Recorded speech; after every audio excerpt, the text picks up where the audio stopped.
বন্ধুরা, যারা নবম ও দশম শ্রেণীতে আছো, তোমরা যারা সমাধানে একটু দুর্বল, তারা আমার এই সমাধানটা দেখলে তোমরা এই সমাধানগুলি ভালো করে শিখতে পারবে। প্রতিস্থাম্য পদ্ধতির সমাধান বিশেষ করে সকল অঙ্কের বেলায় এই পদ্ধতিটা খাটে। তোমরা যদি সমাধান ভালো করে না বোঝো, তাহলে কিন্তু কোনো অঙ্কেই তুমি পারদর্শী করতে পারবে না। তোমাদের উপরে শিখতে যত যাবা ততই খালি শুধু সমাধান আর সমাধান পাবা। তাই সমাধান অঙ্কগুলো ভালো করে বুঝে নিতে হয়। তাই প্রতিস্থাপন পদ্ধতিতে যে সমাধানগুলো আছে আমি তা একটু ভালো করে বুঝে দিচ্ছি। তোমাদের অনুশীলনী একটা অঙ্ক দেখো, ক্রমজোড়ের শর্তে তোমাদের সমাধান বের করে সমাধান থেকে এক্স ওয়াই এর মান বের করতে হবে। তাহলে দেখো, এই একটা অঙ্ক, এখানে প্রথম একটা জোড়া কি আছে, x minus C y comma এ স্কোয়ার মাইনাস সি স্কোয়ার সমান সমান 0 কমা A Y minus C x. এই একটা ক্রমজোড়ের শর্তের সমাধান। এই প্রথম জোড়া। দ্বিতীয় জোড়া আমার লিখতে হবে ক্রমজোড়ের শর্তে,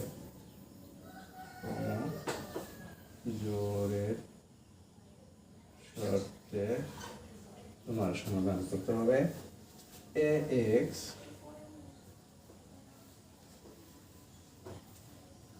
মাইনাস সি ওয়াই সমান সমান এখানে প্রথম জোড়ার প্রথম উপাদান সমান দ্বিতীয় জোড়ার প্রথম উপাদান সমীকরণ 1, আর প্রথম জোড়ার প্রথম দ্বিতীয় উপাদান এ স্কোয়ার মাইনাস সি স্কোয়ার সমান দ্বিতীয় জোড়ার দ্বিতীয় উপাদান A Y minus C x. এটার সমীকরণ আমি একটু সাজায় দেখি, যেহেতু এক্স ওয়াই চলরাশি আর বাম সাইডে নিয়ে আসতে হবে। সমাধানের নিয়ম হচ্ছে, তুমি সম্পূর্ণ রাশি যদি চেঞ্জ করো তাহলে মানের কোনো পরিবর্তন হয় না।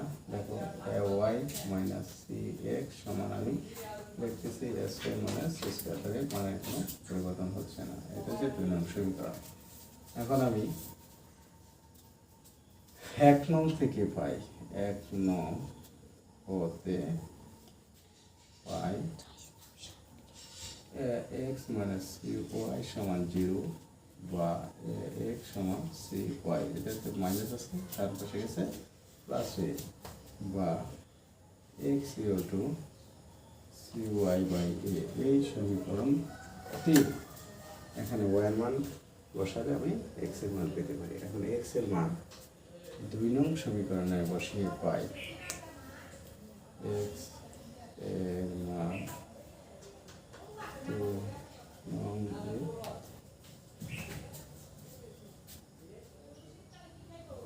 পাই।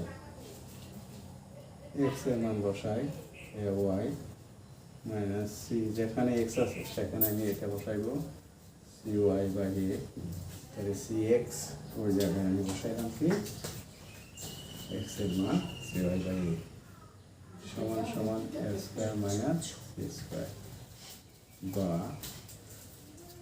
এ ওয়াই এই সিটা উপরের সাথে গুণ, দেখো minus c a c square y by a সমান সমান a square minus c square, বা যদি আমি এখানে একটা ভগ্নাংশ, দেখো এটা লসাগু হচ্ছে এ, তাহলে এটা নিচে 1 দিয়ে বাদ করলে এ থাকে, এ দিয়ে একটা গুণ করলে এ স্কোয়ার ওয়াই মাইনাস এটা বাদ করলে 1 দিয়ে গুণ করলে c square y minus c square. বা এখন দেখো এটাকে কি করা যায়, আর গুণ করব, তাহলে আর গুণ করলে a square y minus c square y সমান সমান এটাতে এটাকে গুণ করে a into a square minus c square লিখে দিই। তাহলে এইখানে করি, নিচে না করে, বা দেখো এখান থেকে ওয়াই কমন যায়, এ স্কোয়ার মাইনাস সি স্কোয়ার সমান এ ইন্টু মাইনাস সি স্কোয়ার, বা ওয়াই ইকুয়াল টু, এটা গুণ আছে সমাধান নিয়ে ডান পাশে গেলে বাম পাশে, তো ডান পাশে গেলে হবে বা, তাহলে square cancel, y equal to a. এখন y এর মান 3 নঙ্গে বসিয়ে পাই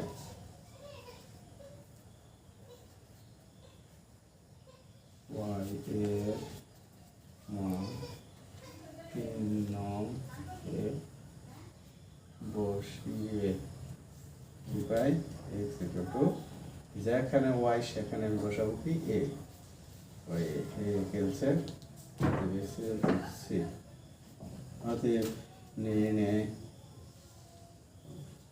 সমাধান x equal to c y equal to a এইটাই আমার আচ্ছা যেহেতু আমার x y এর মান চাইছে আমি x y এর মান বের করে ফেলছি একদম সহজ তোমরা যদি একটু ভালো করে খেয়াল করে বুঝো কমজোরের শর্তে আমার কি করছি আমি প্রতিস্থাপন পদ্ধতিতে সমাধান করছি প্রতিস্থাপন পদ্ধতি অত্যন্ত সহজ যদি বুঝো তবে এই সমাধান ভালো করে ক্লিয়ার থাকতে হবে তোমাদের যে কোনো অঙ্কে তোমার এই সমাধান অঙ্ক কাটে আমি সুন্দরভাবে বুঝিয়ে দিছি একদম সহজভাবে তোমরা একটু অনুসরণ করলে এই অঙ্কটা পারবে ওকে